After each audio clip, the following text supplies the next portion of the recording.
Ay, wala na ako social media. Wala na akong Facebook, tinake down nila. Wala akong TikTok, tinake down na nila. Wala na. Yan.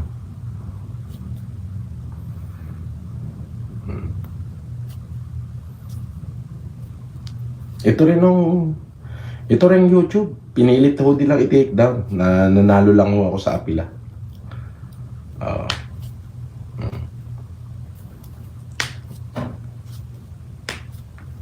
Nanalo lang ako sa apila. Umapil lang ako kay YouTube.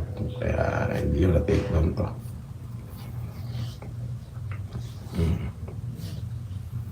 US based ho kasi si YouTube. Na kahit sino mag-report dyan, kahit pa presidente ng Pilipinas na mag-report, eh hindi pakikinggan ni YouTube yon. As long na wala ka, hindi ka nag-violate sa kanila. Ganun yun. Pero yung Facebook at saka yung TikTok, wala na ako. Okay lang ako. Hindi na nga rin sana ako mag-YouTube eh. Kumbaga, dangan nga lang at ang dami hong gustong makakita sa akin ng mga supporter ko. Malaman nila na okay lang ako. Okay lang ako.